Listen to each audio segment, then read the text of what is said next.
ప్రభువును రక్షకుడు యేసు క్రీస్తు అతి శ్రేష్టమైన నామాన్ని బట్టి ఈ ఉదయకాల హోసన్న దైవ సందేశాలు అనే కార్యక్రమం వింటున్న దేవుని బిడ్డను మీకు శుభం కలుగునగాక. మరోసారి మనసారా మిమ్మల్ని దీవిస్తూ ఈ నూతన సంవత్సరంలో నూతన దీవెనలతో మిమ్మల్ని నడిపించాలని ఓ సేవకుడిగా కోరుకుంటూ మీ కొరకు ప్రార్థిస్తూ ఉన్నాను. గత కాలం నడిచిన అనుభవాలు వేరు, కానీ సంవత్సరం దొర్లుతుంటే మన పైన ముందుకు సాగుతూ ఉంటుంది.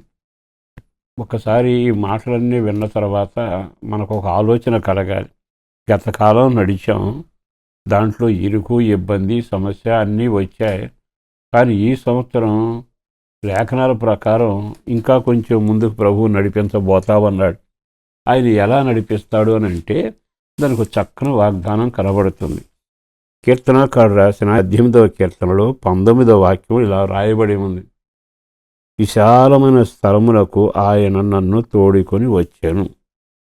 విశాల స్థలములకు ఆయన నన్ను తోడుకొని వచ్చాను అంటే గత కాలంలో కొన్నిసార్లు ఇరుకు ఇబ్బందులు సమస్యలు కలవరాలు కన్నీళ్ళు ఇవన్నీ వచ్చాయి కదా.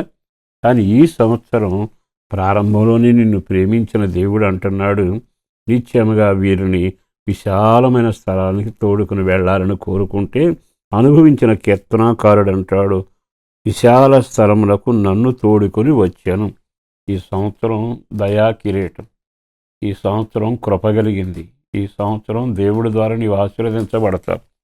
ఈ సంవత్సరం ప్రభు కార్యాలు నీ పట్ల జరగబోతున్నాయి.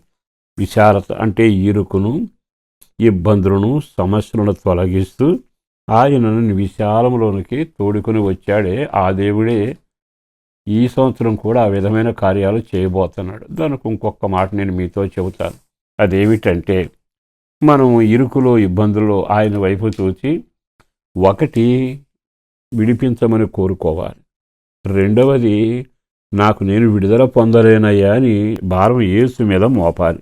మరొక విషయం చెప్పనా, ఈ సంవత్సర ప్రారంభంలోనే కృతజ్ఞత బలిపీఠం కట్టాలి. అయ్యా నువ్వు చేసిన కార్యాలన్నిటి కొరకు వందనాలయ్యా అంటూ నువ్వు బలిపీఠం కట్టి కృతజ్ఞతాస్తుతులు చెల్లిస్తుంటే ఆయన ఎంత సంబరపడతారు. నా బిడ్డకు నేను చేసిన మేలుడు మర్చిపోలేదుగా అంటూ తప్పక నీ మీద దృష్టి నిలిపి ఇప్పుడున్న ఇరుకులన్నీ తప్పించి విశాలత అంటే కుటుంబ సమస్యలలో కానీ ప్రేమ ఆప్యాయతలు ఎన్నో నలిగిపోంటావు. కుటుంబ పరంగా సమాధానం విశాలపరచబడుతుంది, ఐక్యతలో కృప చూపబడుతుంది, దీవెన నెమ్మది నీవు అనుభవించడం, అన్ని విషయాల్లో నీ మార్గం సరళం చేయబడుతుంది. సంకుచితం అనేది ఇరుకు అనేది ఇబ్బంది అనేది తొలగించి ప్రేమ విషయంలో కానీ ఆప్యాయతలో కానీ ప్రార్థనలోని పరిశుద్ధతలో కానీ నెమ్మదిలోని కానీ క్షేమంలో కానీ అన్నీ దేవుడు నేను విశాలపరచబోతున్నాడు. ఆహా, ఆ మాట వింటున్నా చదువుతున్నా ఎంత దీవెనకరంగా ఉంటుంది.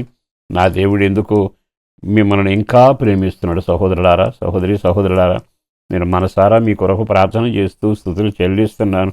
ఇక మీదట గతంలో ఉన్న కన్నీళ్లు వేదనతోనే మిమ్మల్ని ఆయన కొనసాగించడు, కానీ నీవు కట్టిన బలిపీఠాన్ని బట్టి ఆనుకున్న విధానాన్ని బట్టి అయ్యాని పిలిచిన దానిని బట్టి ఆయన నీ జీవితంలో విప్లవాత్మకమైన కార్యాన్ని చేయటానికి ఇష్టపడుతున్నాడు. ఈ శుభవేళ మరొక్కసారి ఈ వాక్యాన్ని చదువుతాను, బాగా వినండి. ఆపత్కాలమందు వారు నా మీదకి రాగా యెహోవా నన్ను ఆదుకొనెను.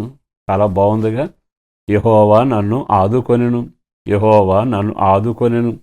ఈ మాటలు ఎంత ముచ్చటగా ఉన్నాయో ఒకసారి ఆగి ఆలకిస్తే మన వ్యక్తిగత జీవితపు అనుభవాల్లో దేవునిపై ఆనుకుంటే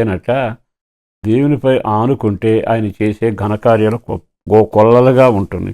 అందుకే ఈ శుభవేళ మీ వ్యక్తిగత జీవితానికి ఒక సేవకుడిగా దేవుని మాటలు వినిపిస్తూ సలహా చెప్పగలిగింది ఏమిటయ్యా అంటే, తప్పక విశాల స్థలంలో ఈ సంవత్సరం నిన్ను నీ కుటుంబాన్ని నడిపించి దీవెనలతో ప్రార్థనలతో స్థిరపరిచి నడిపించునుగాక. అట్టి కృప మీకును మీ కుటుంబాల కలగాలని కోరుకుంటూ ప్రార్థిస్తున్నాను. పరిశుద్ధుడును ప్రేమమడిన ప్రభు వందనాలయ, అపారమైన నీ ప్రేమ కొరకు ధన్యవాదాలు. చేసిన మేలు కొరకు వందనాలు, చేయబోతున్న కార్యాల కొరకు వందనాలు. కృప కలుగునగాక. దీవెన నెమ్మది క్షేమం అనుకూల కార్యం జరిగించండి.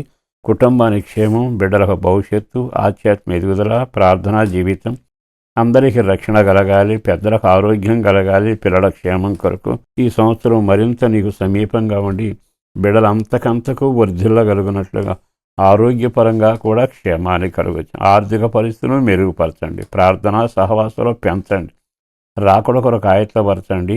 రక్షణ భాగ్యంలో పరిశుద్ధాత్మ అనుభవాల్లో ముందుకు సాగునట్లు పేరు పేరున బిడ్డలను దీవించి దాచిన సిద్ధపరిచిన మేలుల ద్వారా బిడ్డలను దీవించుమని యేసు శక్తి కలిగిన నామాన ప్రార్థన చేసి వేడుతున్నాం తండ్రి. ఆమేన్.